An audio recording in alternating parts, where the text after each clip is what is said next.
Hello everybody, it's your friendly digital technology librarian, Christy here. We've reached another Friday, so of course I have another Film Rec Friday ready for everybody out there. So today we are going to continue and recommend adventurous tales in order to celebrate this year's summer reading program, which is of course Adventure Begins at Your Library. Today's recommendations both have a fantasy or science fiction bent in addition to being adventure stories, and they also are kind of different demographically targeted. I think they're both incredibly entertaining stories, just very different vibe. As always, these two recommendations are available to you entirely for free with the use of your Milan-Berlin library card.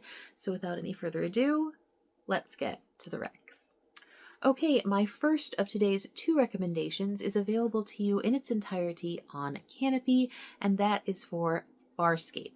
So Farscape is kind of a franchise. It started out as a television series that aired on the Sci-Fi Channel in 1999. It lasted for 4 seasons and then actually had a little bit of a break and was concluded as a bit of a mini-series event. So not quite a film, not kind of a series. It's a franchise. In any case, Farscape is one of those shows that has kind of reached cult status at this point. Since Sci-Fi was not like the biggest, most mainstream channel at the time that this aired, it didn't become the biggest, most mainstream of series, but over time, it's really garnered and kept up quite a devoted following.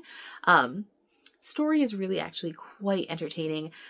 We meet our main protagonist. His name is John Crichton. He was originally a Earth astronaut who gets sucked into this wormhole, and when he comes out the other side, it's in this whole other universe. He ends up being part of the crew on this essentially sentient ship, and he spends the vast majority of the series trying to figure out how to get back home. And along the way, of course, there are myriad adventures to be had, some phenomenal characters to meet, and just some really, really great character arcs overall. Great chemistry between a ton of the characters. You do have, no surprise here, a primary love story that's going on between a couple of the characters, but you also have loads and loads of other side stories going on.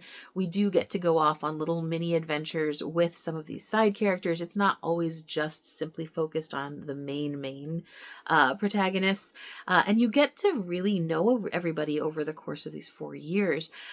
There's a lot of really interesting questions that the series asks you to ask about, the importance of home and what found family means, and what is important on this journey where he's trying so desperately to get home, but then he has also created this world for himself as well.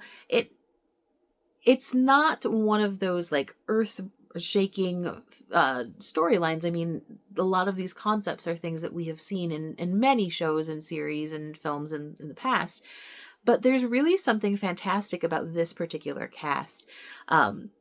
There's a great deal of fantastic chemistry between all of them, whether we're talking about that primary romantic through line or we're talking about the friendships that they end up building.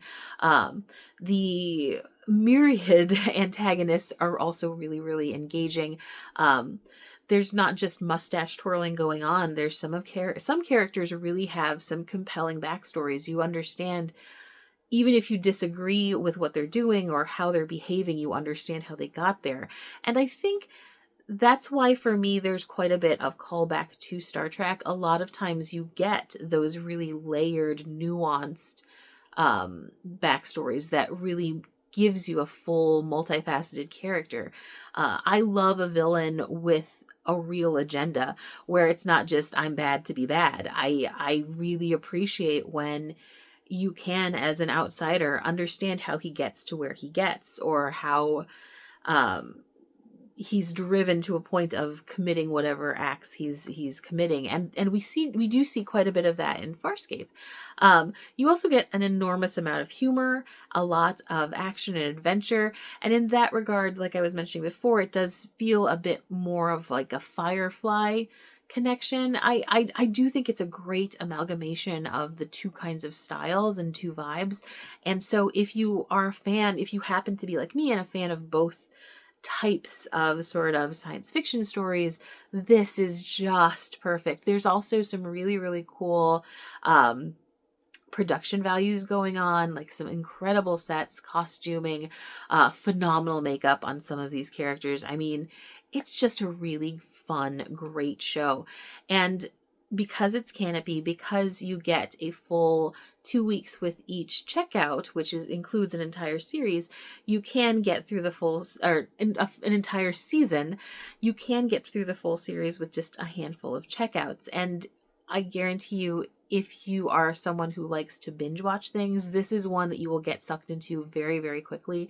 I do think it's quite that compelling, and it's just a really entertaining watch.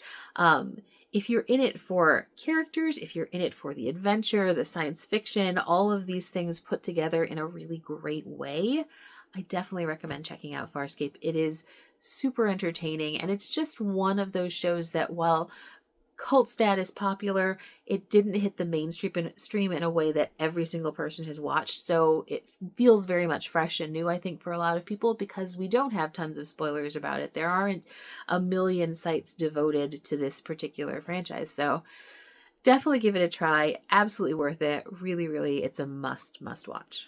Okay, my other recommendation for today is available via our Hoopla service, and that is for the 2004 film Ella Enchanted. So I'm a sucker for any kind of fractured style fairy tale, and Ella Enchanted just ticks all the boxes for me. One, fantastic, fantastic lead. Ella is played by Anne Hathaway, who is delightful. This is early on in her career, though. It's post Princess Diaries, but certainly prior to like Brokeback Mountain and all of her more heavy dramatic roles. And she just really has a way of playing likable, friendly, young characters that still manage to be quite relatable, and you're always very empathetic towards anything that she's going through.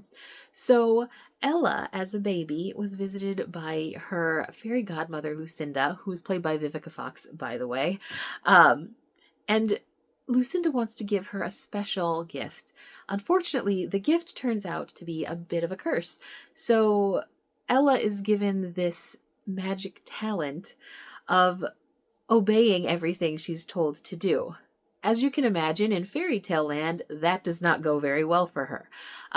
She is smart enough to sort of keep this imperative under wraps. People know she does a lot of things she's told, but it's never, at least at the beginning of the film, obvious that she is doing it because she has to. And where things really start to get rolling is when it's starting to become apparent that this is a thing and people are starting to try and take advantage of her. So she leaves on this quest to find her fairy godmother, who's kind of abandoned her, which is the weirdest thing ever. Bad fairy godmother. To find Lucinda and get her to reverse this curse or gift, because it's starting to become a very big issue. Not that it hasn't been for all of this time, but we've reached the breaking point. So, of course, on this journey, she has a lot of encounters with many people, including Prince Charmant, played by Hugh Dancy, who does an excellent job as sort of like this dandy prince who, you know, they definitely are at each other's throats at first. It's definitely a friends to lovers kind of situation, which I enjoy in these kinds of fairy tales. I like that it's not they fell in love at first sight kind of situation. This is much more fun, and I think much more modern and in keeping with contemporary sensibilities. So you definitely have Cinderella vibes in parts of this, but this is not a Cinderella story. You get that Ella is very much capable, and it's a really, really fun watch. There's also, is it a spoiler? It's kind of a spoiler, so if you absolutely hate hearing about specific scenes, just skip ahead for the next like 30 seconds. There is one of the best, like, weirdest breakout into song moments in this ever. And it's just great. Anne Hathaway, of course, is just a very solid performer to begin with, but she just does it with a lot of humor at the same time as just actually being quite good at singing, so it's doubly enjoyable. But yeah, if you like little almost slapsticky moments like that, this has so many little bits and pieces. Lucinda has quite a few moments that are slapsticky in that regard too, and of course Ella and Charmant have some solid chemistry. You do end up wanting them to be together for the most part. Dame Olga, her wicked stepmother type, is played by Joanna Lumley, who is always incredible. I am a huge Lumley fan, so it's very fun to see her in this. She definitely chews scenery like nobody else, and really goes for the gusto with playing a rather vicious and backstabby kind of character. Ella's best friend is also just a really good character. She's not just a throwaway. It's just really fun. So if you are looking for something that has happy vibes the way that your Disney style fairy tales do, but with a little bit more sophistication, with a little bit more nuance, make sure you check out Ella Enchanted. It is 20 years old this year, which is painful, but also awesome because it really does hold up. I mean, it really truly does.